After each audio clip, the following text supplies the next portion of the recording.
BP वाढणे. Correct. Hypertension म्हणजे BP वाढणे. मग किती बीपी वाढणे म्हणजे हायपरटेन्शन?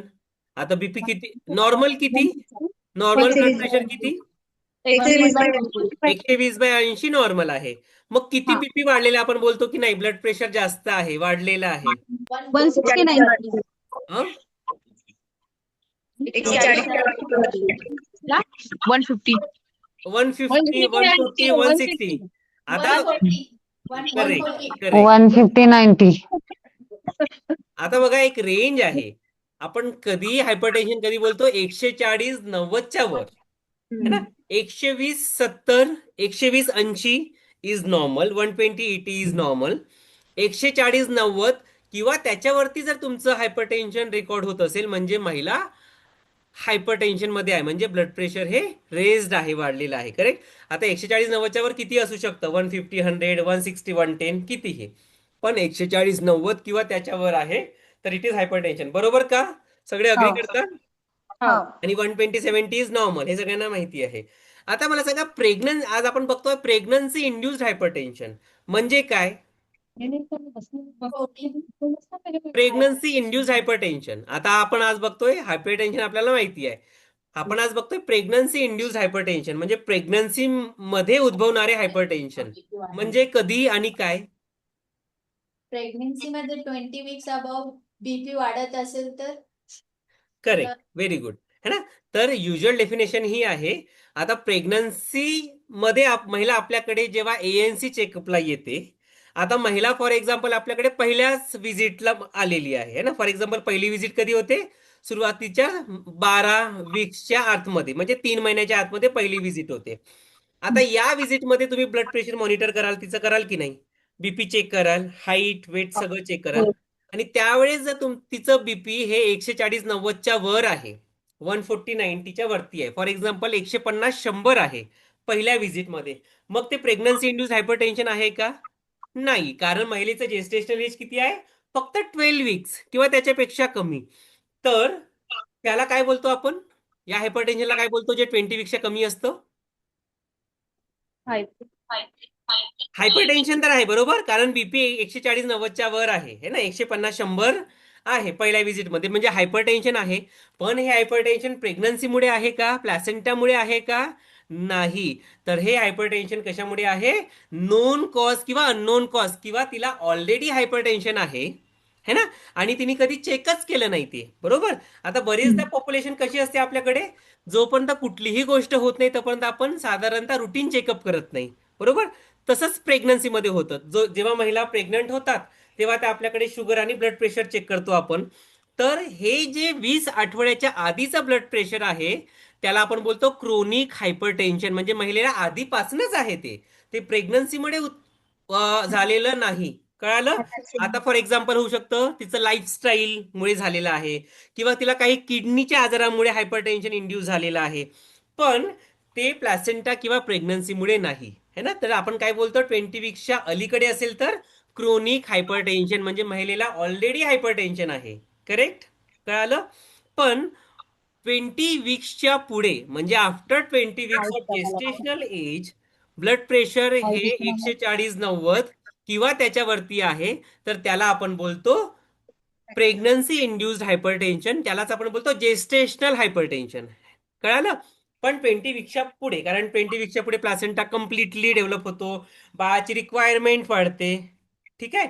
आणि त्याच्यामुळे जर प्लासेंटा ॲबनॉर्मल डेव्हलप झाला असेल तर महिलेला हायपरटेन्शन इंड्यूस होण्याची शक्यता असते. ठीक आहे.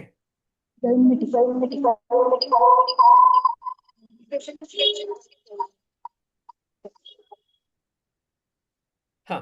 आता सगळ्यांना कळालं इथपर्यंत क्रोनिक हायपरटेन्शन आणि जेस्टेशनल हायपरटेन्शन. 20 वीक्सच्या आधी क्रोनिक हायपरटेन्शन म्हणजे महिलेला ऑलरेडी हायपरटेन्शन आहे. 20 वीक्सच्या पुढे हे प्लासेंटल ॲबनॉर्मॅलिटीमुळे किंवा प्रेग्नन्सीमुळे महिलेला हायपरटेन्शन इंड्यूस झाला आहे. ठीक आहे. ओके. आता मला सांगा, जेव्हाही महिलेमध्ये तुम्ही हायपरटेन्शन बघता, कुठली टेस्ट बघायला, कुठली टेस्ट करायला पाहिजे आपण? आपल्या लेबर रूम मध्ये काय असायला पाहिजे? कुठली टेस्ट करायला पाहिजे आपण? कुठली टेस्ट करायला पाहिजे? हं? Routine urine protein protein urea किंवा युरिन टेस्ट है ना करेक्ट. जेव्हाही आपल्याला वाटते आहे की महिलेचं हायपरटेन्शन महिलेला हायपरटेन्शन आहे, महिलेचं ब्लड प्रेशर वाढलं आहे, तर आपल्याला हे बघायला पाहिजे की या हायपरटेन्शनमुळे कुठेही किडनी डॅमेज तर झालेलं नाहीये, कुठेही किडनीवर असर तर झालेला नाहीये. तर त्याच्यासाठी आपण काय चेक करतो की किडनीमधनं युरिन लीक तर होत नाहीये है ना, युरिनमध्ये प्रोटीन्स लीक तर होत नाहीये. त्याच्यासाठी आपण काय चेक करतो नेहमी? Urine protein test. कोणाकडे ते डिपस्टिक आहे, urine protein dipstick labour room मध्ये? युरिन प्रोटीन डिस्ट्रिक्ट कोणाकडे आहे? आहे कोतवाल नर्सिंग होमकडे. बाकीच्यांकडे आहे का? युरिन प्रोटीन डिस्ट्रिक्ट कोणाकडे आहे? आहे सर, आमच्याकडे पण आहे, वर्धामध्ये आहे. सगळ्यांकडे आहे. बघ आम्ही फोटो दाखवतोय. पण आहे. कोणाकडे? हाचने हॉस्पिटल. ओके. कचरे हॉस्पिटलकडे पण आहे. बघा ही डब्बी सगळ्यांकडे आहे. डब्बी आहे सगळ्यांकडे बरोबर. ठीक आहे. हो सर, येस सर आहे.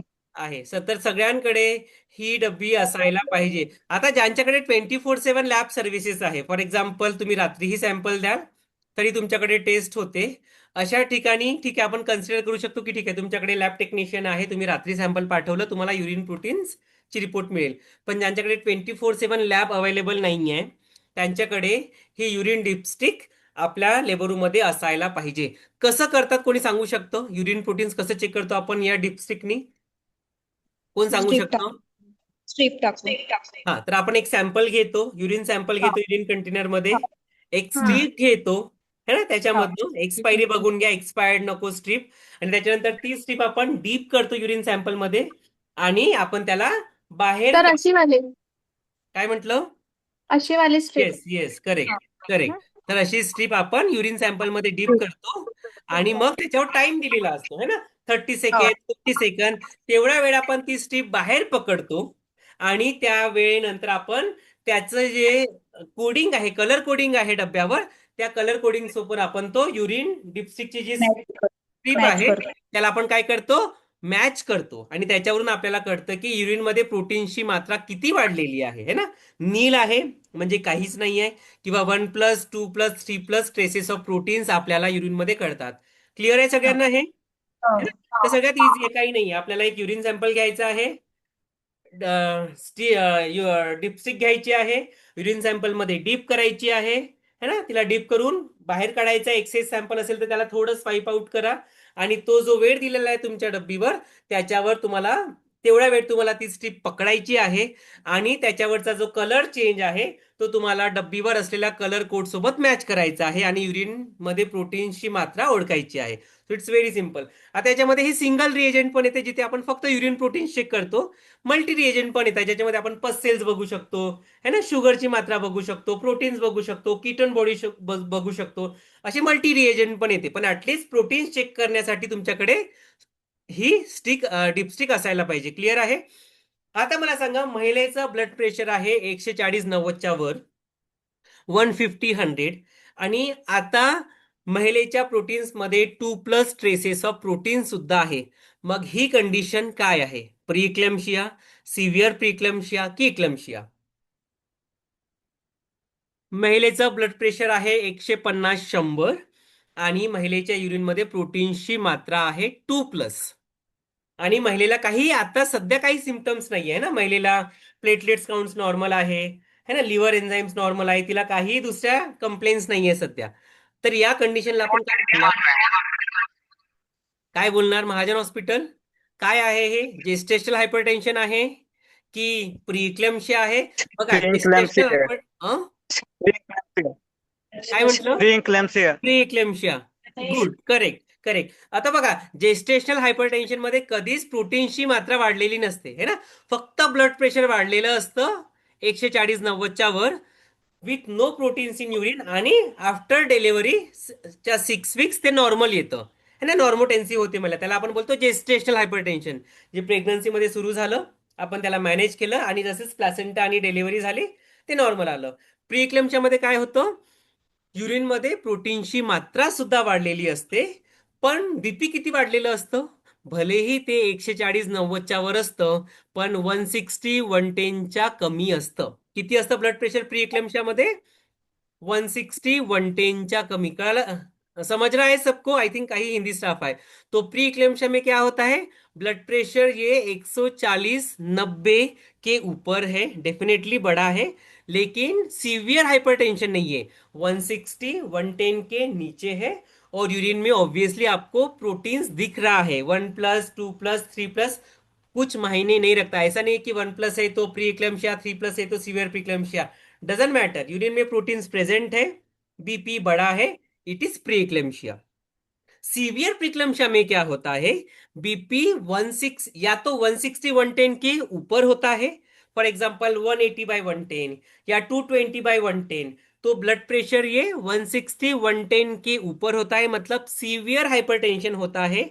या फिर दूसरी डेफिनेशन है, महिला में कुछ डेंजर साइंस होते हैं या फिर उसमें ऑर्गन इन्वॉल्वमेंट होता है। फॉर एग्जांपल डेंजर साइंस क्या होते हैं, महिला आपको सीवियर हेडेक बताएगी, जैसे आपके वो हॉस्पिटल में आएगी, बताएगी मुझे सुबह से बहुत हेडेक हो रहा है ना, सिर दर्द हो रहा है। दूसरा डेंजर साइन उसमें दिखता है, उस वो बताएगी कि मुझे उल्टी जैसा महसूस हो रहा है या फिर वोमिटिंग हुई है ना, तो नोशिया वोमिटिंग, ये एक सीवियर प्रीक्लम्शिया का डेंजर साइन है। तीसरा है अपर क्वाड्रेंट पेन, पेट के ऊपरी भाग में दुखना, है ना, तो abdominal pain, right abdominal pain, upper right abdominal pain. हाथ पैर में सूजन, ये भी एक डेंजर साइन है। साथ में विजुअल डिस्टरबेंस, यानी महिला को एक तो धुंधला दिखाई देगा या फिर विजन सेंसिटिव, यानी वो देख नहीं पाएगी सही से, ना, उसको आंखें के सामने धुंधला दिखाई देगा। तो ये अगर साइंस है, साथ में यूरिन का आउटपुट कम होना, ये भी आपको बताइए कि बहुत देर से यूरिन पास नहीं की है, तो ये अगर साइंस महिला में आपको, इसमें से कुछ साइंस आपको महिला में दिख रहे हैं, महिला कंप्लेन कर रही है, तो इसको हम क्या बोलेंगे, सीवियर प्रीक्लेम्शिया। तो सीवियर प्रीक्लेम्शिया ची दोन डेफिनेशन, एक तर बीपी 160 110च्या वरती असणे विथ प्रोटीन्स इन युरिन म्हणजे सिव्हिअर प्रिक्लेम्शिया, किंवा जर महिलेमध्ये डेंजर साइन्स प्रेझेंट असेल, जसे मी सांगितलं हेडॅक, ब्लड विजन किंवा व्हिज्युअल डिस्टर्बन्स, नॉशिया किंवा वोमिटिंग, ॲब्डॉमिनल पेन, स्वेलिंग आणि रिड्यूस्ड युरिन आउटपुट, सोबतच त्याच्यामध्ये तुम्हाला ऑर्गन डॅमेज म्हणजे प्लेटलेट्स काउंट्स तुम्हाला फॉल झालेला दिसेल, लिव्हर इन्व्हॉल्वमेंट दिसेल, म्हणजे जे लिव्हर एन्झाईम्स आहे जीयूटी एचजीपीटी ते वाढलेले दिसेल, तर यावरून आपल्याला कळतं की महिला ही सिव्हिअर प्री इक्लेम्शिया स्टेजमध्ये आहे, कळालं? आणि इक्लेम्शियामध्ये काय ऍड होतो सोबत, इक्लेम्शिया कधी बोलतो आपण, जेव्हा महिलेला कन्व्हल्जन्स, सीझर्स, फिट्स यायला सुरू होते, तेव्हा आपण काय बोलतो महिलेला, इक्लॅम्शिया। कळालंय सगळ्यांना डिफरन्स, है ना? हा. तर आपण 4 डेफिनेशन्स बघितली वेगवेगळी, gestational hypertension, pre eclampsia, severe pre eclampsia आणि इक्लेम्शिया। काय फरक होता, जेस्टेशनल हायपरटेन्शन मध्ये बीपी 140-90च्या वर आहे, पण युरिनमध्ये प्रोटीन्स प्रेझेंट नाहीत, अब्सेंट आहेत, फक्त ब्लड प्रेशर वाढला आहे आफ्टर 20 वीक्स। प्री मध्ये बीपी 140-90च्या वर आहे आफ्टर 20 वीक्स, आणि सोबत युरिनमध्ये प्रोटीन्सची पण मात्रा आहे, पण महिलेमध्ये काहीही साईन सिम्टम्स नाही, तिला काहीही त्रास नाही, that is pre eclampsia. Severe pre मध्ये एक तर सिव्हिअर हायपरटेन्शन आहे, म्हणजे बीपी 160 110च्या वरती आहे, किंवा महिलेमध्ये काहीतरी डेंजर साईन्स दिसत आहेत, है ना, जसं आपण बोलतो की multi organ involvement, liver involve झाला आहे, किडनी इन्व्हॉल्व झालेली आहे, ब्रेन इन्व्हॉल्वमेंट आहे, तर या वेळेस आपण बोलतो सिव्हिअर प्रीक्लेम्शिया। आणि सिव्हिअर प्रीक्लेम्शिया का आवश्यक आहे आयडेंटिफाय करणं, कारण जर तुम्ही सिव्हिअर प्रीक्लेम्शियाला वेळेत मॅनेज केला नाही तर महिलेला फिट्स येऊ शकतात, कन्व्हल्जन्स येऊ शकतात, ज्याच्यामुळे बाळाला आणि आईला कॉम्प्लिकेशन्स होऊ शकतात। आणि ज्या वेळेस महिलेला फिट्स यायला सुरुवात होते, कन्व्हल्जन्स यायला सुरुवात होते, आपण काय बोलतो, it is a condition of eclampsia. हे क्लिअर आहे सगळ्यांना क्लासिफिकेशन? हा. ओके, तर आता मला सांगा, एक मी तुम्हाला केस स्टडी दाखवतोय आणि मला सांगा की हे केस कुठली आहे, सिव्हिअर प्रीक्लेम्शिया की जेस्टेशनल हायपरटेन्शन? सगळ्यांना दिसते आहे स्क्रीनवर माझी स्क्रीन? ओके, आता एक महिला आहे, एबीसी नावाची महिला आहे, 37 वीक्स जेस्टेशन आहे, ठीक आहे, 37 वीक्स कंप्लीट झाले आहे, फुल टर्म आहे। आता ती जेव्हा डिलेव्हरीसाठी आपल्याकडे आली, ती कंप्लेन करते की सर मला सकाळपासनं खूप सिव्हिअर हेडॅक होतोय आणि मला एकदम डोळ्यासमोर बघितलं की अंधारी आल्यासारखं वाटतंय, मला एकदम बघूशा होत नाहीये। आपण जेव्हा तिचं ब्लड प्रेशर बघितलं आल्या आल्या, तर ब्लड प्रेशर तिचं वाढलेलं आहे, 170 110 आहे. प्रोटीन्स मध्ये युरिन ट्रेसेस वाढलेले आहेत, 3+ प्रोटीन्स दिसते आहे. तर मला सांगा, ही महिला कुठल्या स्टेजमध्ये आहे? जेस्टेशनल हायपरटेन्शन आहे, प्रीक्लम्शिया आहे, सिव्हिअर प्रीक्लम्शिया आहे की इक्लम्शिया आहे? काय वाटतं? तर सिव्हिअर प्रीएक्लॅम्सिया आहे. Severe severe preeclampsia. बघा या या केसमध्ये सिव्हिअर सिव्हिअर इक्लेम्शिया. प्रीक्लम्शिया बरोबर. सगळ्यांचं उत्तर हेच आहे, सिव्हिअर प्रीक्लम्शिया. सिव्हिअर कारण इक्लेम्शिया. या कंडिशन मध्ये बघा, एकतर तिचं सिव्हिअर एक्लाम्सिया. Correct correct. तर एक या कंडिशन मध्ये बघा, तिचं एकतर बीपी पण 160 110च्या वरती आहे, है ना, 170 110 आहे. आणि दुसरी गोष्ट, तिच्यामध्ये डेंजर साईन सुद्धा प्रेझेंट आहे ना, व्हिज्युअल डिस्टर्बन्स आणि हेडॅक. त्याच्यामुळे दोन्ही डेफिनेशन नुसार ही महिला आहे सिव्हिअर प्रीक्लेम्शिया. सिव्हिअर इक्लेम्शिया. करेक्ट. तो सगळ्यांना क्लिअर झालं? हे बघा, मी परत तुम्हाला एक फोटो दाखवतोय, हा बघून घ्या. ठीक आहे. क्रोनिक हायपरटेन्शन 20 वीक्सच्या आधी, जेस्टेशनल हायपरटेन्शन 20 वीक्सच्या पुढे पण नो प्रोटीन्स, प्रीक्लेम्शिया 140-90च्या वर पण 160-110च्या खाली with proteins in urine, severe preeclampsia 160-110च्या वर with proteins with danger signs, आणि इक्लेम्शियामध्ये कन्व्हल्जन्स. आता मला सांगा, एखादी महिला नॉर्मोटेन्सिव्ह आहे. फॉर एक्झाम्पल, ती तुमच्याकडे आली. जेव्हा तुमच्याकडे आली, तुम्ही बघितलं की बीपी तिचं 130-100 आहे आणि युरिनमध्ये प्रोटीन्स पण प्रेझेंट नाही आहे, अब्सेंट दिसत आहे, पण तिला फिट्स येत आहे. मग हे इक्लेम्शिया पकडायचं की काय करायचं? आता बघा, तिचं बीपी पण वाढलं नाही आहे, 130-100 आहे, आणि युरिन प्रोटीन जेव्हा आपण चेक केले, कारण तिला फिट्स आल्या आणि ते पण निगेटिव्ह आहे, मग ही केस इक्लेम्शियाची पकडायची की नाही पकडायची? कारण युरिन प्रोटीन्स नील आहेत, बीपी पण वाढलेलं नाही. काय वाटतं तुम्हाला? मग या केसला तुम्ही इक्लेम्शियाच्या प्रोटोकॉल्स नुसार मॅनेज करायचं की नाही? काय वाटतं की नाही सर, प्रोटीन्स पण नाहीये आणि बीपी पण तिचं तर नॉर्मल आहे, मग कशाला इक्लेम्शिया? काय वाटतं? आहे सर इक्लेम्शिया. आहे ना. तर एक गोल्डन रूल हा आहे, प्रेग्नन्सी मध्ये आलेला प्रत्येक कन्व्हल्जन, प्रत्येक फिट ही म्हणून आपल्याला इक्लेम्शिया म्हणूनच ट्रीट करायची आहे. ठीक आहे. मग आपण त्याला रूल आउट करू की ओके. तिला ऑलरेडी कन्व्हल्जनची हिस्ट्री आहे किंवा काही न्यूरोलॉजिकल कंडिशन्समुळे तिला आलेले आहे, तर आपण MRI करून रूल आउट करू. पण जर फिट्स प्रेग्नन्सीच्या वेळेस आलेल्या आहे, तर आपण त्याला जो प्रोटोकॉल्स आहे इक्लेम्शियाचा, त्याच्यानुसारच आपण तिला ट्रीट करणार. कळालं?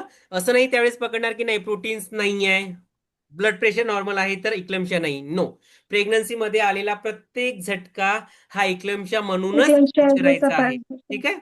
ओके. आता मला सांगा, हे सगळ्यांना कळालं. आता याला मॅनेज करायला आपल्याला काही प्रोटोकॉल्स आहेत, ते आपल्याला माहिती पाहिजे. ठीक आहे. आता काय प्रोटोकॉल्स आहे इक्लेम्शियाचं मॅनेजमेंट, हे सगळ्यांना कळालं. इक्लेम्शियाचं मॅनेजमेंट हे ऍक्च्युली या 5 पिलरवर डिपेंडंट आहे. या 5 गोष्टी तुम्हाला इक्लेम्शिया मॅनेजमेंटमध्ये करता यायला पाहिजे. सगळ्यात आधी ऑब्व्हियसली, कारण बीपी 140-90 पेक्षा जास्त आहे, तर role of anti hypertensive, sorry, म्हणजे बीपी कंट्रोल करायला ड्रग्ज द्यावं लागणार आहेत. दुसरं आहे रोल ऑफ मॅग्नेशियम सल्फेट, म्हणजे अँटी कन्व्हल्जंट, एकतर महिलेला फिट्स येऊ नये म्हणून किंवा महिलेला फिट्स आल्या म्हणून ट्रीटमेंट करायला. तर आपण काय वापरतो नेहमी? अँटी कन्व्हल्जंट. सगळ्यात सेफ प्रेग्नन्सीमध्ये मॅग्नेशियम सल्फेट, फेनिटॉइन किंवा डायझॅपम आपण सुरुवातीला सुरू करत नाही. ठीक आहे. अनलेस मॅक्सल्फ इफेक्टिव्ह नाहीये किंवा कॉन्ट्रा इंडिकेटेड आहे. ठीक आहे. तर मॅक्सल्फ हा फर्स्ट चॉईस ऑफ ड्रग आहे ॲज अँटी कन्व्हल्जंट. त्याच्यानंतर इम्पॉर्टंट आहे as a nursing staff, as a nursing officer, nursing care. कारण आल्याच आपण तिला मॅक्सल देणार नाहीये, तर लगेच तुम्हाला ॲज अ नर्सिंग स्टाफ तिला स्टेबिलाइज करायला, तिला ट्रॉमा होऊ नये, कॉम्प्लिकेशन होऊ नये म्हणून प्रॉपर बेसिक नर्सिंग केअर देणे. फ्लुइड मॅनेजमेंट, म्हणजे फ्लुइड आपण नेहमी याच्यामध्ये ओव्हरलोड करत नाही, तर फ्लुइड कंट्रोल करतो आपण, है ना, एका मात्रेमध्येच फ्लुइड तिला प्रोव्हाइड करतो. आणि अल्टिमेटली जसं आपण आता बोललो, हे जे हायपर टेन्शन आहे किंवा फिट्स आहे कशामुळे आहे?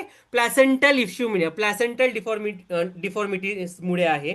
तर जोपर्यंत तुम्ही प्लॅसेंटा डिलिव्हरी करत नाही तोपर्यंत ते नॉर्मल होऊ शकणार नाही, बरोबर, कारण ते प्लॅसेंटामुळे इंड्यूस झालेलं आहे. तर त्याच्यामुळे अल्टिमेट मॅनेजमेंट काय आहे इक्लेम्शियाचं?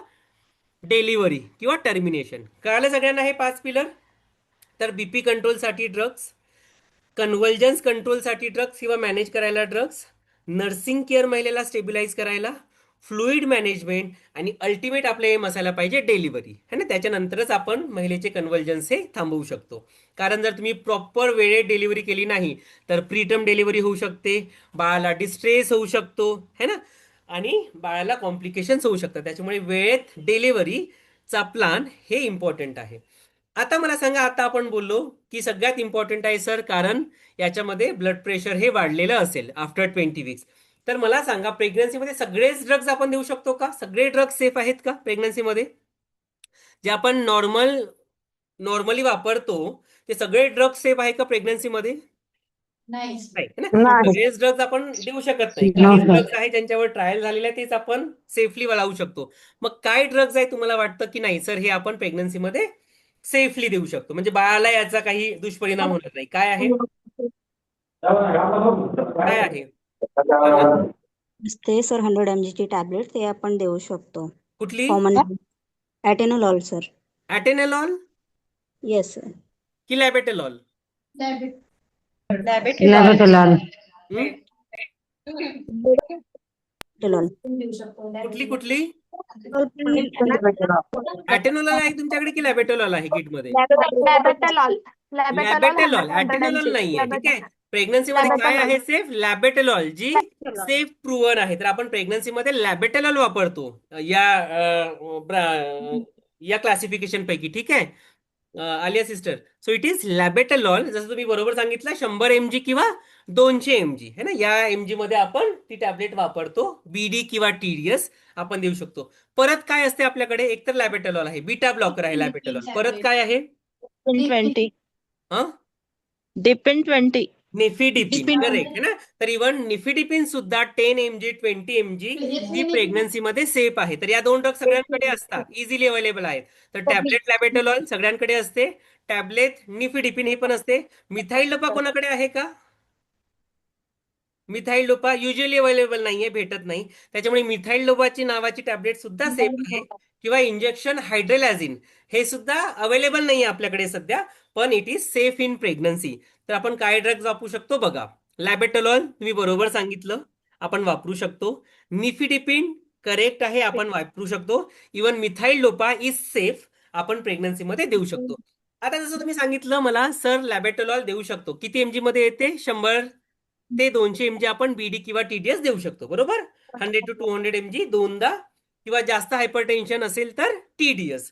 मॅक्सिमम किती देऊ शकतो लॅबेटेलॉल? 100 एका वेळेस 100 mg, पण दिवसभरामध्ये? 8 आवरली म्हणजे किती झालं? टीडीएस ना. तर आपण मॅक्सिमम तर तुम्ही 200च्या 3 डोस दिलेल्या तर किती झालं? 600 mg झालं, बरोबर. तर ते तुम्ही देऊ शकता. किंवा मॅक्सिमम डोज आहे याचा 2.4 ग्रॅम किंवा 2400 mg. मॅक्स तुम्हाला वाटतंय की नाही ब्लड प्रेशर आताही कंट्रोल नाहीये, तर मॅक्सिमम डोस काय देऊ शकतो आपण? 2.4 ग्रॅम किंवा 2400 mg पर डे, याच्यापेक्षा जास्त नाही. पण लक्षात ठेवा, लॅबेटेलॉल कशामध्ये नाही देऊ शकत? कुठल्या केसेसमध्ये कॉन्ट्रा इंडिकेटेड आहे लॅबेटेलॉल? कोणी सांगू शकतो? लॅबेटेलॉल कशामध्ये कॉन्ट्रा इंडिकेटेड आहे? आता तुम्ही सांगत आहात की सर 100 mg किंवा 200 mg आपण 12 अवरली किंवा 8 अवरली देऊ शकतो. करेक्ट, देऊ शकतो, सेफ आहे, इट इज गुड. ठीक आहे. आणि 2400 mg पर्यंत तुम्ही त्याचा डोस वाढवू शकता. पण कुठल्या कंडिशन मध्ये तुम्ही देणार नाही? अस्थमाच्या कंडिशन मध्ये नाही देऊ शकत व्हेरी सर. गुड. एक तर आहे अस्थमा, कारण ब्रॉन्कोकन्स्ट्रिक्शन होते, त्याच्यामुळे अस्थमॅटिक एपिसोड वाढू शकतात, महिलाला अस्थमा होऊ शकतो. त्याच्यामुळे अस्थमॅटिक नोन केस असेल, तिला ऑलरेडी अस्थमा असेल, तर अशा केसेसमध्ये एकदम कॉशियसली वापरायला पाहिजे, किंवा आपण वापरत नाही. परत ब्रॅडिकार्डिया असेल तर नाही. ब्रॅडिकार्डिया, नाही देऊ करेक्ट. शकत कारण सर. हे काय आहे? बीटा ब्लॉकर आहे, आणि बीटा ब्लॉकर काय करतो? हार्ट रेटला परत रिड्यूस करतो है ना. आता महिलेचा हार्ट रेट ऑलरेडी 80 आहे, त्याच्यामध्ये तुम्ही परत बीटा ब्लॉकर दिली लॅबेटेलॉल, तर तो परत ड्रॉप होईल. त्याच्यामुळे काय होईल? बाळाला होणारा जो ब्लड सप्लाय आहे तो कमी होईल, कारण हार्ट कमी पंप करताय, कमी फ्लो होत आहे ब्लडकडे बाळाकडे. त्याच्यामुळे इव्हन ब्रॅडिकार्डिया, निओनेटल ब्रॅडिकार्डिया होऊ शकतो. त्याच्यामुळे ब्रॅडिकार्डियामध्ये, अस्थमामध्ये, इव्हन कार्डियक फेल्युअरमध्ये, जसं आपण आताच बोललो, कारण काय करते बीटा ब्लॉकर?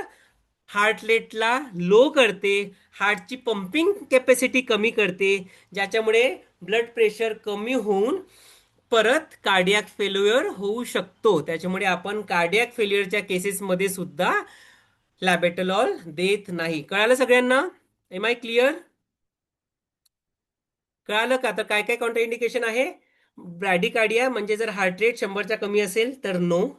नॉन अस्थमॅटिक केसेस आहे तर नो, परत अस्थमा होईल.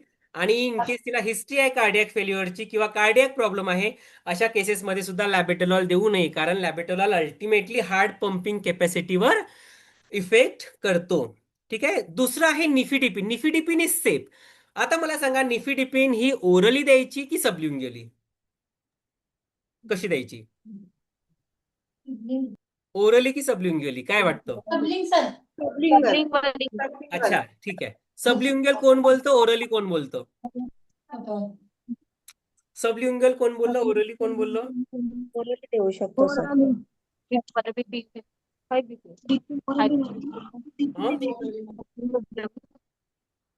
काय म्हटलं? माहेर हॉस्पिटल तुम्हाला जॉईन होता आलं का? माहेर हॉस्पिटल?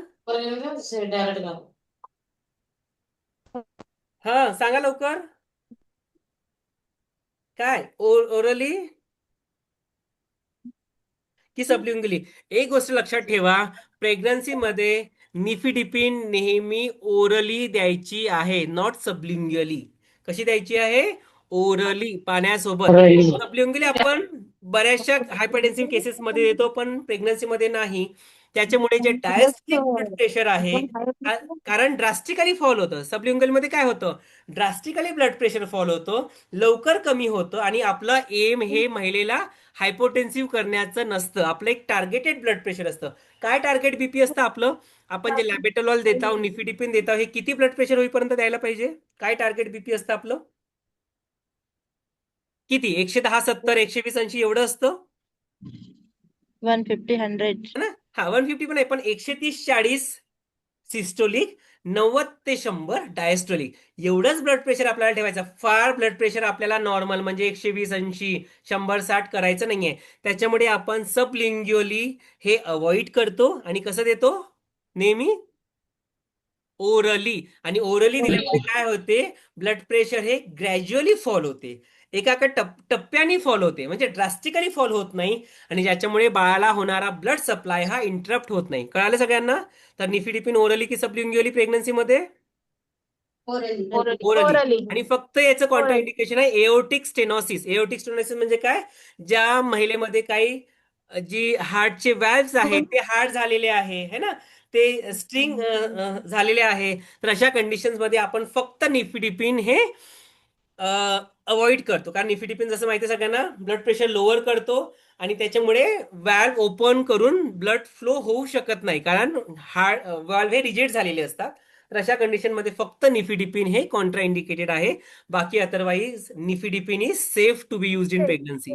ठीक आहे. तर लॅबेटलॉल 100 ते 200 100 mg बीडी mg. किंवा टीडीएस, ठीक आहे, 2400 mg पर्यंत देऊ शकतो आपण पर डे. आणि कॉन्ट्रा इंडिकेशन आपण बघितले. निफिडिपिन 10 to 20 mg बीडी किंवा टीडीएस ओरली, आणि 120 mg पर डे, है ना, 120 mg पर डे पेक्षा जास्त नाही. पण परत लक्षात ठेवा, ब्लड प्रेशर हे प्रत्येक 15-15 मिनिटाला मॉनिटर करत राहायचं आहे. आणि फक्त कॉन्ट्रा इंडिकेशन आहे एओटिक स्टेनोसिस, ज्याच्यामध्ये हार्ट व्हॅल्व हे एकदम हार्ड झालेले आहे, है ना, त्याच्यामध्ये आपण अवॉइड करतो. मिथाइल लोपाय युजली तुमच्याकडे नाहीये, त्याच्यामुळे आपण याला बोलत नाही याच्यावर, but it is safe to be used in pregnancy.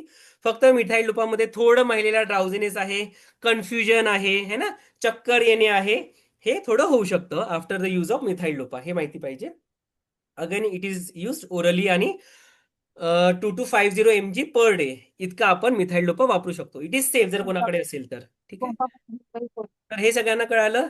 आता मला सांगा, बीपी प्री इक्लेम्शिया आहे, बीपी 140-90च्या वर आहे, पण 160-110च्या कमी आहे, म्हणजे प्री इक्लेम्शिया आहे. त्या केसेसमध्ये तुम्ही ओरली द्याल लॅबेटलॉल 100 mg किंवा निफिडिपिन 10 mg.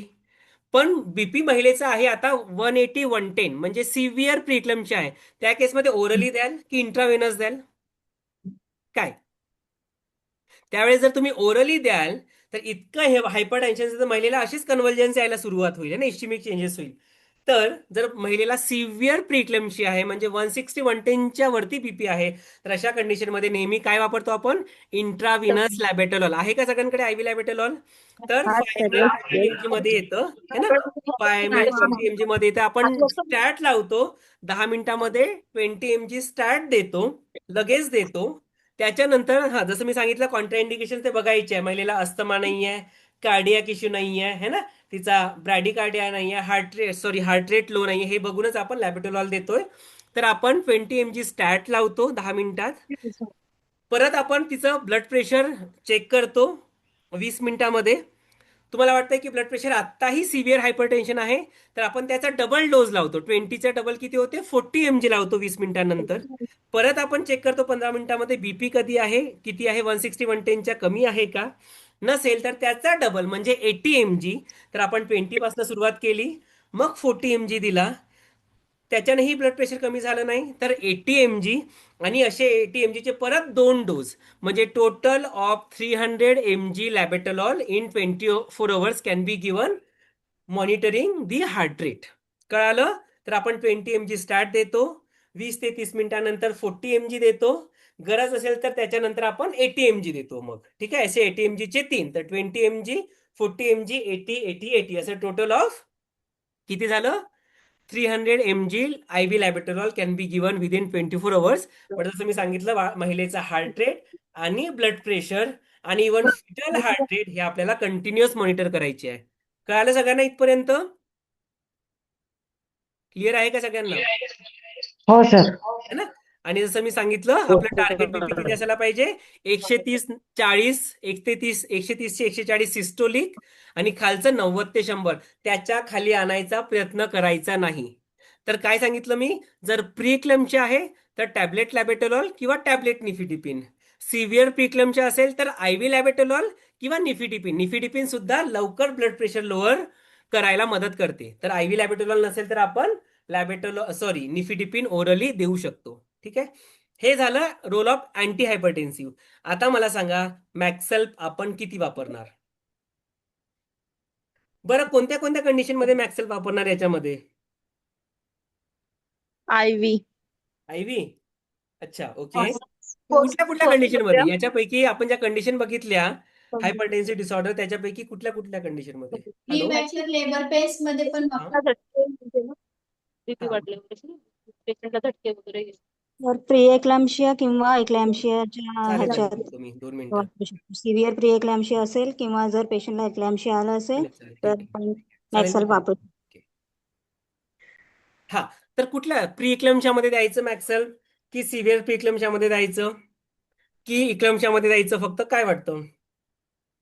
सिव्हिअर इक्लेम्शिया मध्ये द्यायचं सिव्हिअर सर. इक्लाम्शिया.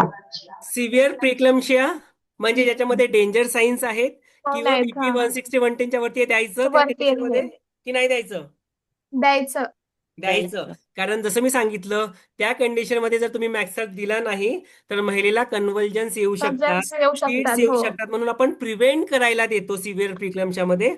इक्लेम्पच्या मध्ये ऑलरेडी कन्व्हल्जन्स तिला आलेले आहे आणि परत हा. कन्व्हल्जन्स येऊ नये म्हणून आपण त्याला मॅनेज करायला देतो मॅक्सल. कळालं सगळं? देतो. तर हो. 2 कंडिशन मध्ये आपल्याला मॅग्नेशियम सल्फेट द्यायचा आहे. प्रीक्लेम्पच्या मध्ये मॅक्सल्प लावायची गरज नाही, फक्त महिलेला मॉनिटर करायचं. ठीक आहे, ब्लड प्रेशर मॉनिटरिंग करायची, FHR मॉनिटरिंग करायचा. पण सिव्हिअर प्रीक्लेम्पशिया असेल तर आपल्याला मॅक्सल्प द्यावं लागतं ऍज अ प्रिव्हेंटिव्ह मेजर्स म्हणून, प्रोफिलॅक्टिक म्हणून. आणि जर इक्लेम्पशिया आहे तर महिलेला ऑलरेडी कन्व्हल्जन्स आहे आणि परत इक्लेम्प्टिक एपिसोड्स होऊ नये म्हणून आपण तिला परत मॅक्सल्पचा डोस देतो. ठीक आहे, आता मला सांगा मॅक्सल्प एका अँप्यूल मध्ये किती असतं? कोणी कोणी किट बनवली आणि कोणी कोणी किट बनवली आणि किती आहे एका मॅक्सल्प मध्ये? किती आहे? एका ml मध्ये 2 ml 2 1 ml ग्राम आहे, करेक्ट. 1 ग्राम 2 ml आता 1 ampoule. हा, सांगा काय म्हटलं? 2 ml आहे, करेक्ट. हा, 1 ग्राम आणि किती sir. मॅक्सल्प त्याच्यामध्ये? 1 ग्राम. किती मॅक्सल्प आहे? 1 ग्रॅम. 1 ग्रॅम आहे, करेक्ट. सगळ्यांकडे हेच आहे 1 1 gram gram. Which is 2 ml है ना. आणि 50% सोल्युशन आहे, इट इज 50% सोल्युशन. तर करेक्ट आहे. एका अँप्यूल मध्ये आहे 2 ml व्हॉल्यूम, त्याच्यामध्ये 1 ग्राम मॅक्सल्प आहे. आणि अशा किती अँप्यूल्स असायला पाहिजे तुम्हाला वाटतं मॅक्सल्पच्या किटमध्ये? 15 20 मिनिमम किती असायला पाहिजे? 15 5 मिनिमम फक्त 5? खूपच कमी झाले. 20 सॅम्पल असायला पाहिजे. सर 20 20 मिनिमम असायला पाहिजे 20.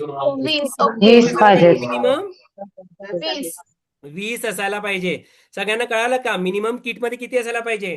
अर्णब 20. हॉस्पिटल किती असायला पाहिजे? 20 अँप्यूल्स मॅक्सल्पचे.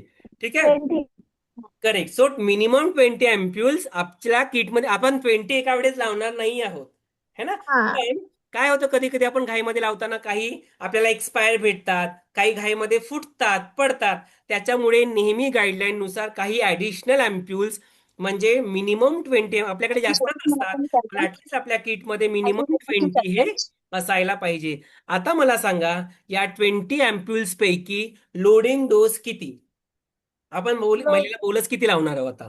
14 ग्राम 14 ग्रॅम लावणार आहोत. करेक्ट. तर कोतवाल नर्सिंग होमनी सांगितलं की 14 ग्रॅम लावणार आहोत.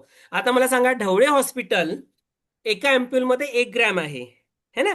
एका अँप्यूल मध्ये 1 ग्रॅम आहे. तर 14 ग्रॅम अँप्यूल साठी आपण किती अँप्यूल्स काढणार 20 पैकी?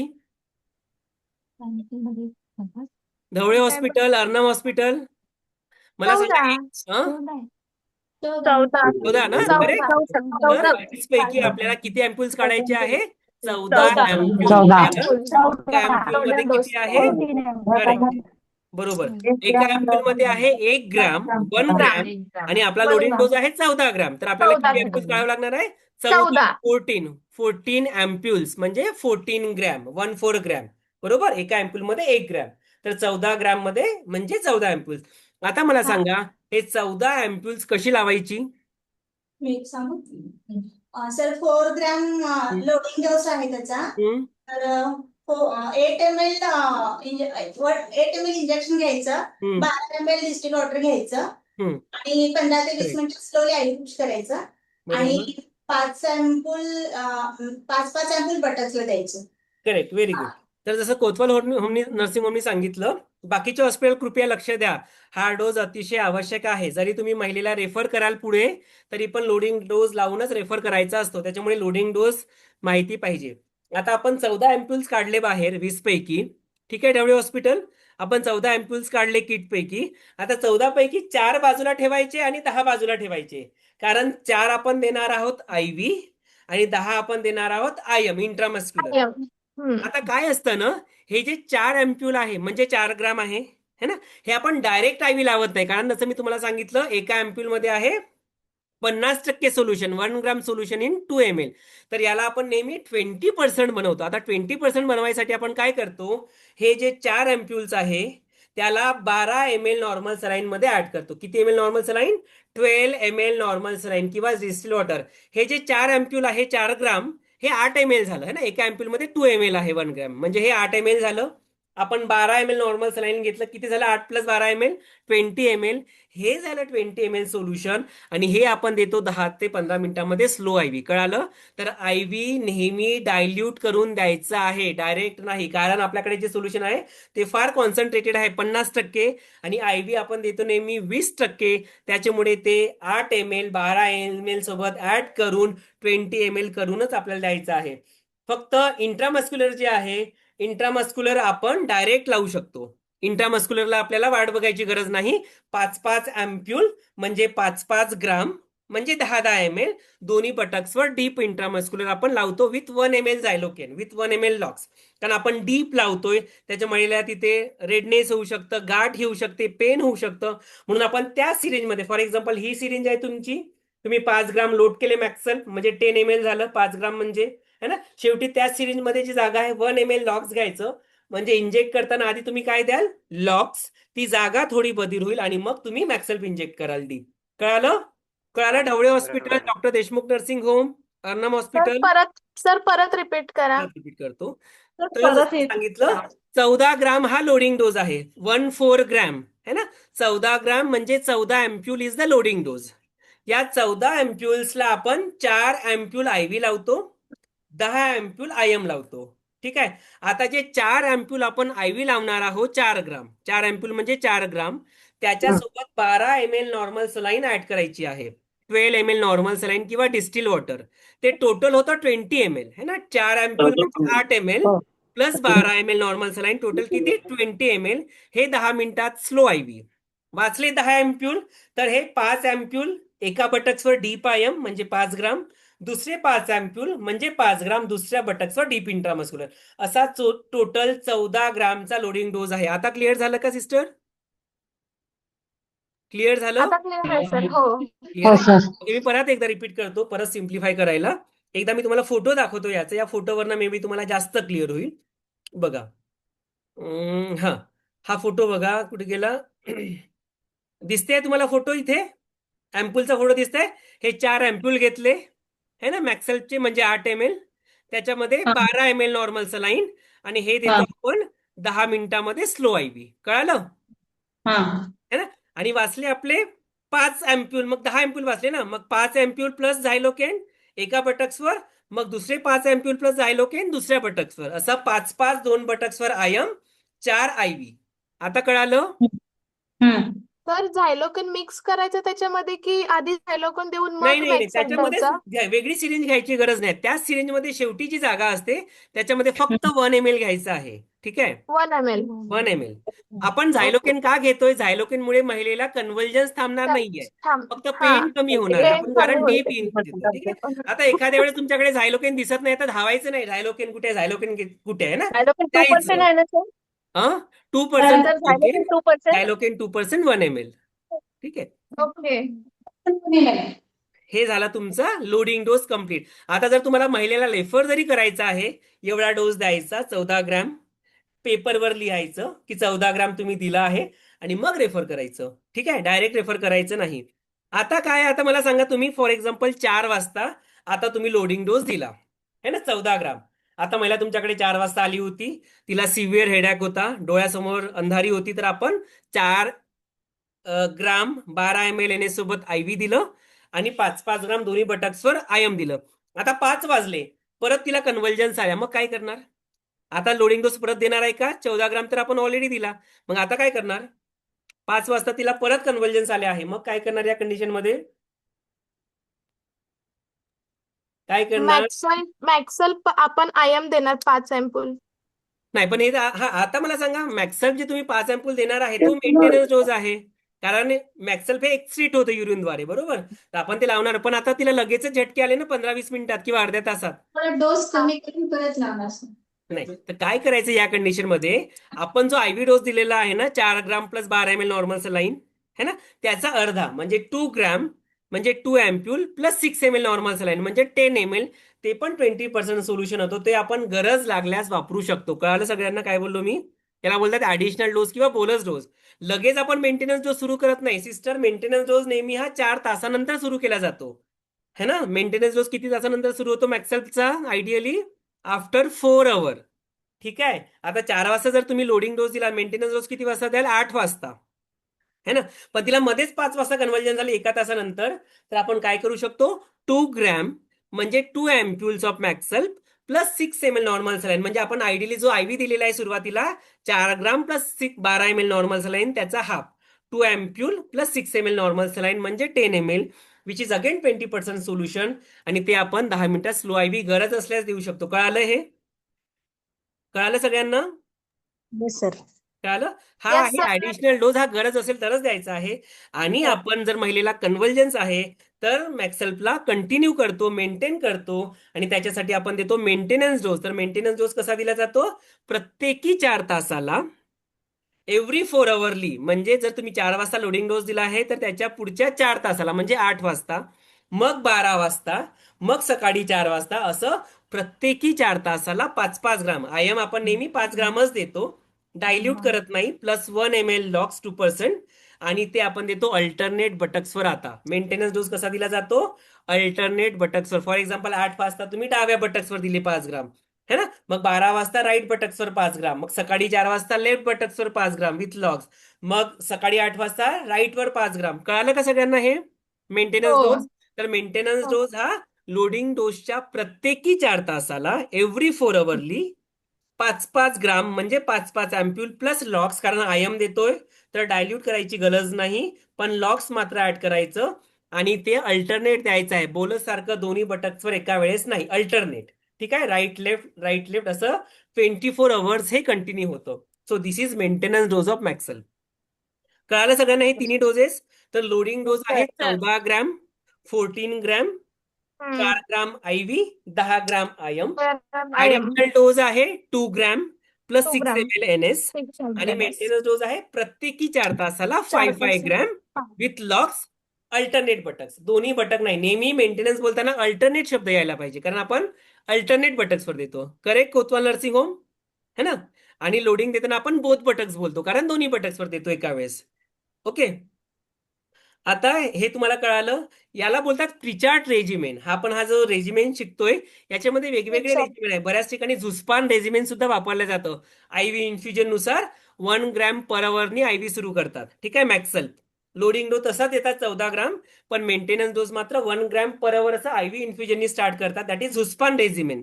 पण गव्हर्नमेंट ऑफ इंडियाच्या गाईडलाईन नुसार आणि मान्यतेच्या गाईडलाईन नुसार आपण हा प्रिचार्ट रेजिमेन याला बोलतो, हा सुरू करतो. कळालं सगळ्यांना? हो. ठीक आहे, तर हे सगळ्यांना कळालं.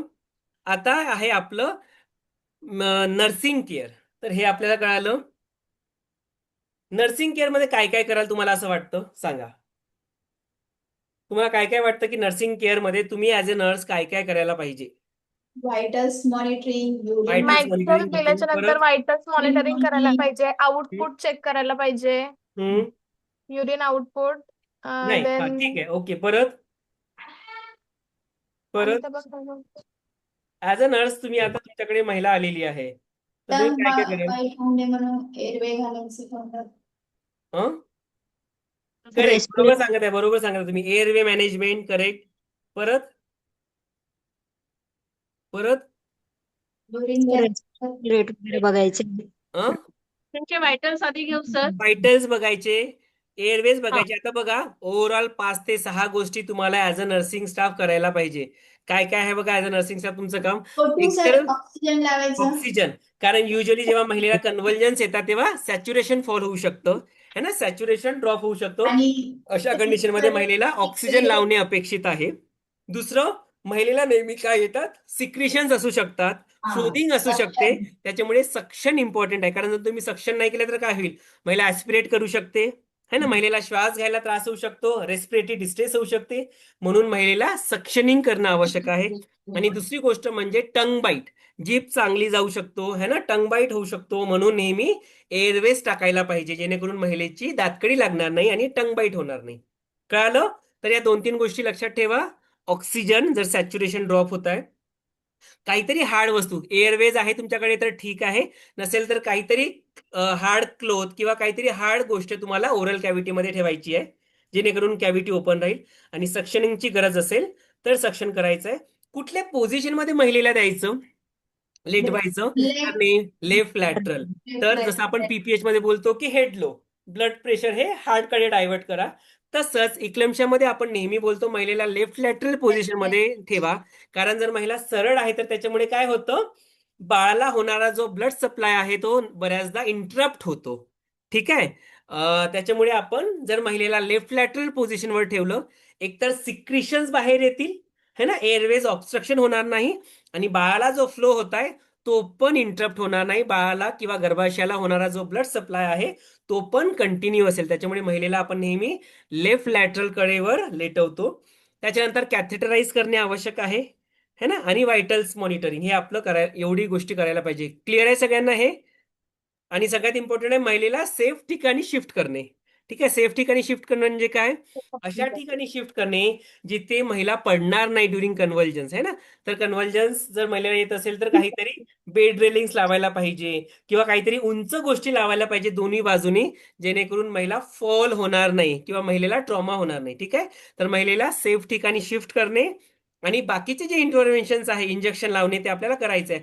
पण लक्षात ठेवा, कन्व्हल्जन्स येताना काहीच करायचं नाहीये, सक्शन किंवा इंजेक्शन किंवा मॅक्सल किंवा कॅथेटरायझेशन, जो कन्व्हर्जन आला आहे तो जाणार आहे है ना, थांबणार आहे. तो स्टेबल झाला की मग इंटरव्हेन्शन करायचं आहे तुमचं. ठीक आहे. तर कन्व्हर्जन्स येताना काहीच करायचं नाही, त्याच्यामुळे महिलेला जास्त ट्रॉमा होऊ शकतो है ना. त्याच्यामुळे तो थांबला तेव्हाच आपल्याला इंटरव्हेन्शन कंटिन्यू करायचे. हे कळालं सगळ्यांना. तर शाउट फॉर हेल्प डेफिनेटली करायचं आहे.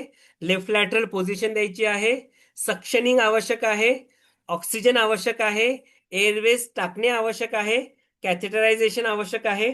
आणि मला सांगा आता आयव्ही फ्लुइड लावायचं का या महिलेला की नाही लावायचं? आयव्ही फ्लुइड लावायचं की नाही, की बिलकुलच लावायचं नाही, की फास्ट लावायचं? लावायचं पण स्लो लावायचं. तर आयव्ही फ्लुइड सुद्धा आपल्याला लावायचं आहे स्लो. कारण जर तुम्ही फास्ट फ्लुइड दिलं, ऑलरेडी ब्लड प्रेशर वाढलेलं आहे, तर फ्लुइड काय होईल, ओव्हरलोड होईल. आपलं हार्ट एवढं पंप करू शकणार नाही. त्याच्यामुळे काय होईल, लंग्स मध्ये फ्लुइड कलेक्ट होईल. त्याच्यामुळे इक्लेम्पच्या मध्ये किंवा हायपरटेन्शन मध्ये आपण काय सांगतो नेहमी, कमी फ्लुइड है ना. तर कमी फ्लुइड म्हणजे किती, 70 to 80 ml पर अवर. आणि त्याच्यामध्येही RL किंवा NS है ना. DNS सांगत नाही आपण, फक्त क्रिस्टलॉइड्स RL किंवा NS लावतो. DNS मुळे काय होतं, DNS प्लासेंटा थ्रू पास होते बाळामध्ये है ना. आणि बाळामध्ये मग इन्सुलिन सिक्रेशन्स वाढतात. आणि post delivery बाळामध्ये hypoglycaemia, sugar level कमी होण्याची शक्यता असते. त्याच्यामुळे आपण युजली RL किंवा NS प्रेफर करतो. हे कळालं सगळ्यांना इथपर्यंत. आता आहे टॉक्सिसिटी सायन्स. कारण आपण महिलेला प्रत्येकी 4 तासाला 5-5 ग्राम इंट्रामस्क्युलर मॅक्सल्प लावतोय. तर मला सांगा आपण महिलेला काय काय मॉनिटर करायला पाहिजे. तर 3 ज्या गोष्टी आहे त्या गोष्टी आहे मेजरली. थोडे साईड इफेक्ट जे आहे, महिलेला नॉशिया होणे आहे, रेडनेस आहे है ना, थोडं कन्फ्युजन आहे किंवा कॉन्शियस लेवल ड्रॉप होणे, हे होऊ शकतं. पण मेजर साईड इफेक्ट काय होऊ शकतात, major toxicity signs RUK. R म्हणजे रेस्पिरेटरी रेट ड्रॉप होऊ शकतो 16 पेक्षा कमी. युरिन आउटपुट कमी होऊ शकते 30 ml पर अवर पेक्षा कमी. किंवा महिलेचे जे टेंडन रिफ्लेक्सेस आहे किंवा नी रिफ्लेक्सेस आहे ते सुद्धा अब्सेंट होतात. तर काय 3 गोष्टी बघायच्या आपल्याला टॉक्सिसिटीसाठी. रेस्पिरेटरी रेट 16 ते 20 प्रति मिनिट पाहिजे, त्याच्यापेक्षा कमी नको. त्याच्यापेक्षा कमी म्हणजे toxicity. Urine output 30 ml per our पाहिजे, त्याच्यापेक्षा कमी नको, कमी म्हणजे टॉक्सिसिटी. आणि टेंडन रिफ्लेक्सेस किंवा नी रिफ्लेक्सेस हे प्रेझेंट पाहिजे, अब्सेंट नको. अब्सेंट म्हणजे टॉक्सिसिटी. जेव्हा ही रेस्पिरेटरी टॉक्सिसिटी आहे म्हणजे RR हे 16 पेक्षा कमी झाला आहे, तर या कंडिशन मध्ये आपण काय करतो, मॅक्सल्पला होल्ड करतो. फॉर एक्झाम्पल आता आपण 8 वाजता मॅक्सल्प लावणार आहोत. आपण बघितलं RR कमी आहे, आउटपुट चांगला आहे, टेंडन रिफ्लेक्सेस आहे, पण RR इज स्लो. तर त्या कंडिशन मध्ये 8 वाजता आपण मॅक्सल्पला होल्ड करणार आणि काय देणार, त्याचं अँटीडोट विच इज कॅल्शियम ग्लुकोनेट. काय आहे मॅक्सल्पचं अँटीडोट, कॅल्शियम ग्लुकोनेट. 1 ग्राम कॅल्शियम आहे 10 ml सोल्युशन है ना. 10% सोल्युशन आहे 1 ग्राम इन 10 ml. आणि आपण ते 10 मिनिट्स मध्ये स्लो IV देतो. कॅल्शियम नेहमी स्लो लावायचं असतं. ठीक आहे. कॅल्शियम कधीच फास्ट देत नाही. कॅल्शियम फास्ट दिल्यामुळे टॅकिकार्डिया होऊ शकतो, अरिथमिया होऊ शकतो, महिलेला पॅल्पिटेशन होऊ शकतं, घाबरल्यासारखं वाटू शकतं. त्याच्यामुळे नेहमी कॅल्शियम हे स्लो IV किंवा मग 100 ml NS मध्ये डायल्यूट करून आपण देतो. ठीक आहे. तर हे रेस्पिरेटरी टॉक्सिसिटी मध्ये जर RR 16 पेक्षा कमी झालाय तर. पण जर युरिन आउटपुट कमी झाला आहे तर त्या केसमध्ये आपण मॅक्सल्पला डेफिनेटली बंद करणार आणि IV फ्लुइड सुरू करणार. केलं नसेल तर 80 ml पर अवरने. आणि बघणार की युरिन मध्ये कुठेतरी काही ऑब्स्ट्रक्शन तर नाहीये है ना, कुठे फोल्ड तर नाहीये कॅथेटरला, कुठे ऑब्स्ट्रक्शन तर नाहीये है ना. असेल तर ते आपण रिझॉल्व्ह करणार आणि तेही नसेल तर आपण IV फ्लुइड सुरू करणार आणि आपण जोपर्यंत आउटपुट येत नाही तोपर्यंत मॅक्सल्प सुरू करायला वाट बघणार. कळालं.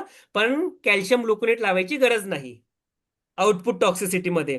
आणि सेम फॉर टेंडन रिफ्लेक्सेस जर अब्सेंट असेल तर त्याच्यामध्येही आपण मॅक्सल्प बंद करतो, कॅल्शियम लावायची गरज नाही. आणि जेव्हा रिफ्लेक्सेस रिगेन होतात आपण परत मॅक्सल्प सुरू करतो. कळालं.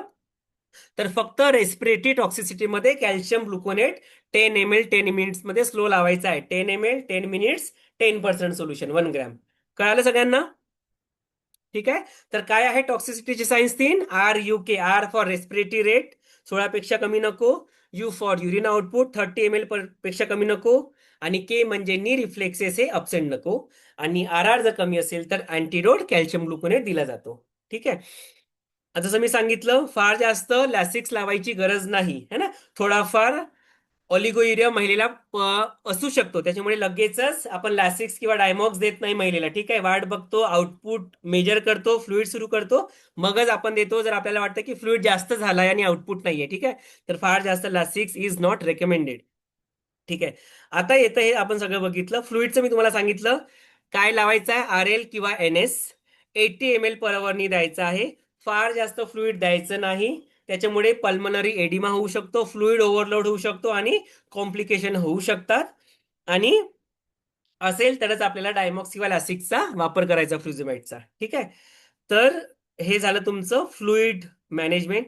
अल्टिमेटली जसं मी तुम्हाला सांगितलं होतं की काय आहे, अल्टिमेटली आपण काय मॅनेज करतो, डिलिव्हरी है ना. अल्टिमेट मॅनेजमेंट काय आहे, अँटी हायपरटेन्सिव्ह किंवा मॅक्सेल्फ नाही. अल्टिमेटली मॅनेजमेंट कशाने आहे, तुमचं टर्मिनेशन किंवा डिलिव्हरी. आता याच्यामध्ये तुम्हाला काय करायचं आहे, जर मला सांगा जेस्टेशन हायपरटेन्शन आहे, फक्त बीपी वाढला आहे, युरिनमध्ये प्रोटीन्स नाही आहे, तर तुम्हाला काय वाटते, टर्मिनेट करायला पाहिजे, प्रीटम असेल तर की थांबायला पाहिजे, काय वाटतं तुम्हाला, काय वाटतंय सांगा. काय वाटतंय, फक्त बीपी वाढला आहे पण ऑर्गन इन्व्हॉल्वमेंट नाहीये है ना, सगळं पॅरामीटर्स नॉर्मल आहे. Question repeat again.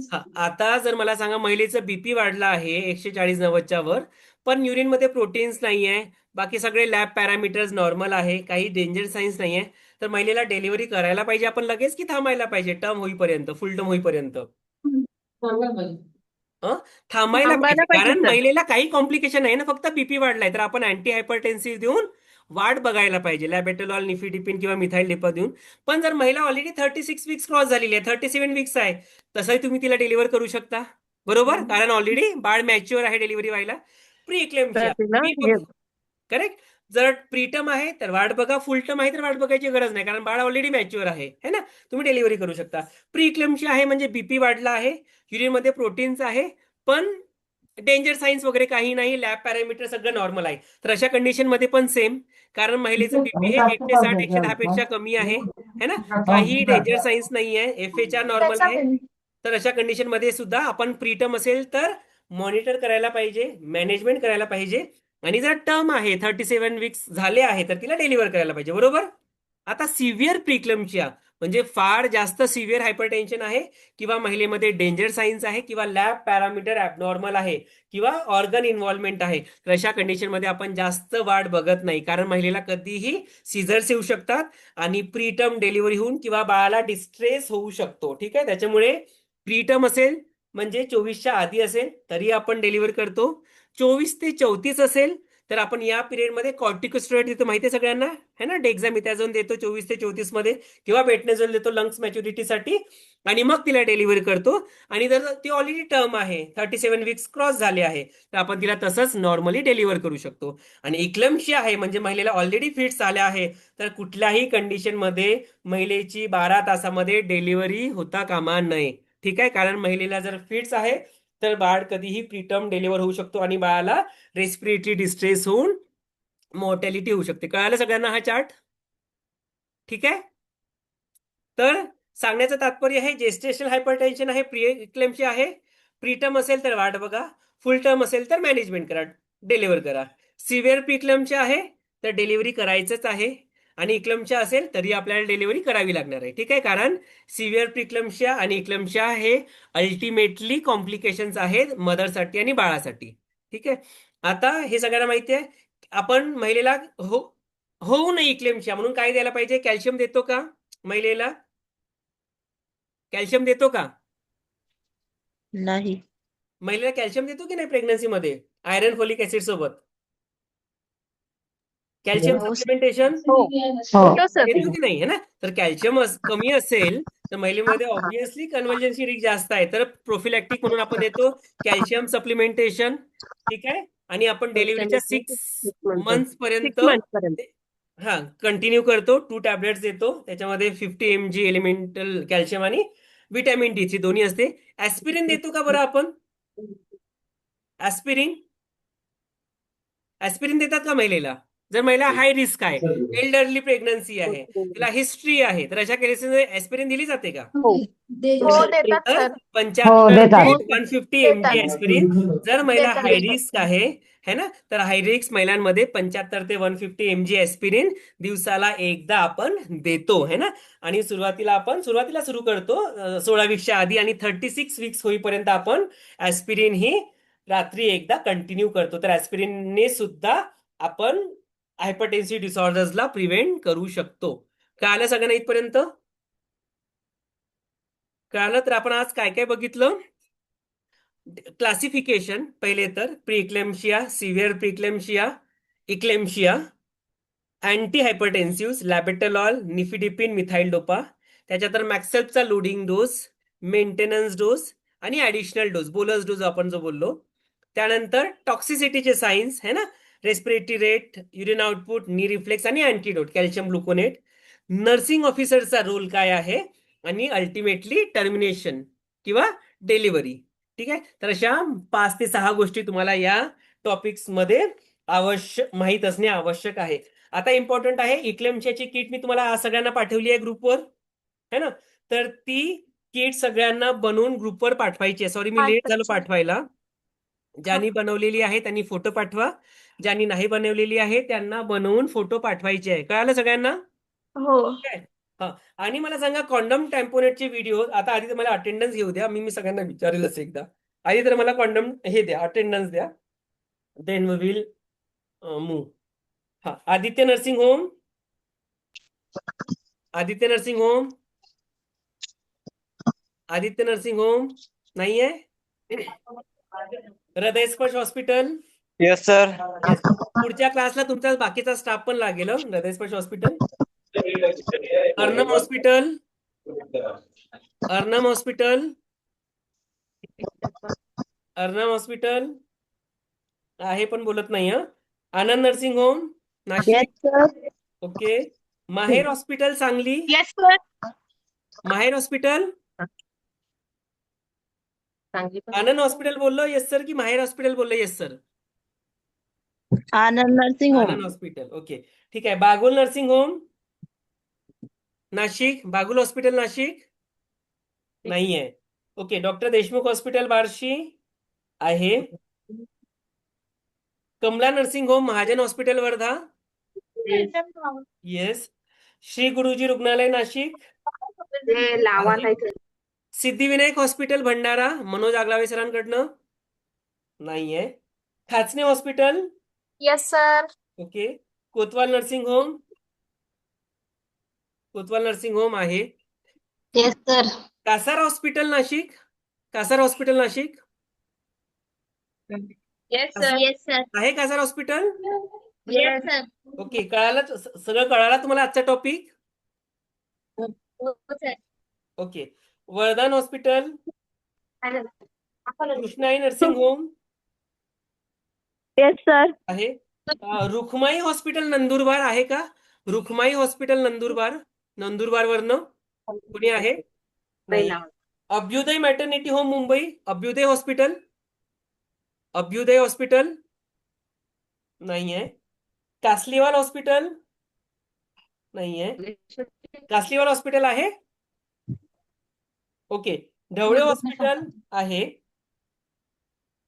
सुमंगल hospital, sir. Okay. Sumangal hospital Sangli नाहीये. आणि RK memorial hospital Nashik, RK memorial hospital Nashik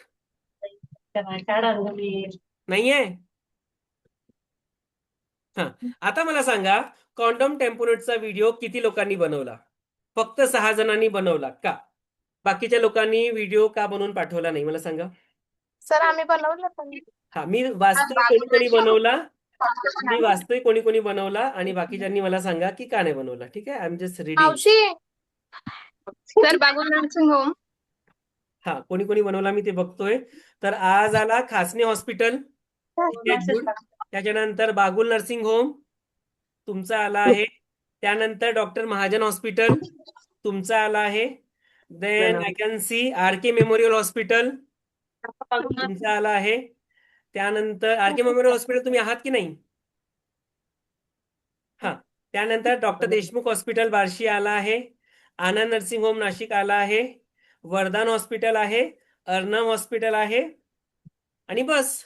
हे 8 हॉस्पिटल आहे. बाकीचे हॉस्पिटलचा व्हिडिओ का नाही? ढवळे हॉस्पिटल सर आज करते सर लोड आज हं? टाकते सर झालं आहे हा, ठीक आहे. कोतवाल नर्सिंग होम तुमचा आलाय ना? हो सर स्टार्टिंगला हा, ढवळे नर्सिंग होम तुमचा नाहीये. त्यानंतर कासार हॉस्पिटल का नाही आलं व्हिडिओ? चालेल आहे लोड करायचं आहे फक्त चालेल. हा, कासार हॉस्पिटल तुमचा का नाही आला? हृदयस्पर्श सर हॉस्पिटल बनवलेला आहे आज पाठवून आठवा. हृदयस्पर्श हॉस्पिटल बनवून पाठवतो सर. हा, श्री गुरुजी रुग्णालय नाशिक व्हिडिओ का नाहीये तुमचा? कृष्णाई नर्सिंग होम का व्हिडिओ नाहीये तुमचा पण? Shri Krishnai nursing home. त्याच्यानंतर बाकी आहे आदित्य नर्सिंग होम तुमचा पण नाही. आदित्य नर्सिंग होम ठीक आहे. तर आज आपण इथे क्लास बंद करूया. कसा वाटला तुम्हाला आजचा टॉपिक? आजचा क्लास कसा वाटला? खूप छान सर आणि सगळं समजलेलं आहे आजच्या क्लासमध्ये कळालं? सर खूप छान. डाऊट क्लिअर झाले sir. Okay. I think Deshmukh madam is here बार्शीवरनं. Sunita Deshmukh ma'am. Yes sir yes yes ma'am, over to you. अच्छा, बाकी सगळ्यांना कळालं सगळं? हो सर. ओके, हो सर, थँक्यू. थँक्यू. तर आज आपण इथे बंद करूया आजचा क्लास.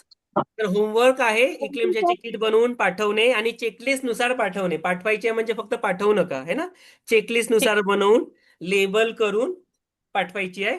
आणि ज्यांचा व्हिडिओ बाकी आहे मागच्या क्लासचा त्यांना व्हिडिओ पाठवायचा आहे. ठीक आहे? नेक्स्ट ट्युजडे टॉपिक हा, नेक्स्ट ट्युजडेचा टॉपिक असणार आहे न्यूबॉर्न रेसिसिटेशन. बाळ जन्मला आणि बाळाने कायच केलं नाही आणि पेडियाट्रिशियन पण नाहीये, आता हडबड आहे सगळी. तर त्या केसमध्ये गोल्डन मिनिट मध्ये बाळाला कसं रिवाईव्ह करायचं ते शिकणार आहोत आपण पुढच्या ट्युजडेला 4 वाजता. ठीक आहे? तर त्याची पण मी किट पाठवणार आहे. आज आधी इक्लेमशाचे किट्स बनवून पाठवा. मी 2 दिवसामध्ये बेबी किट पाठवेल चेकलिस्ट, त्याची तुम्हाला किट बनवून पाठवायची आहे मग. ठीक आहे? So thank you everyone. Thank you sir. Okay sir, thank you sir. Thank you. विचारले newborn thank you sir. Thank you.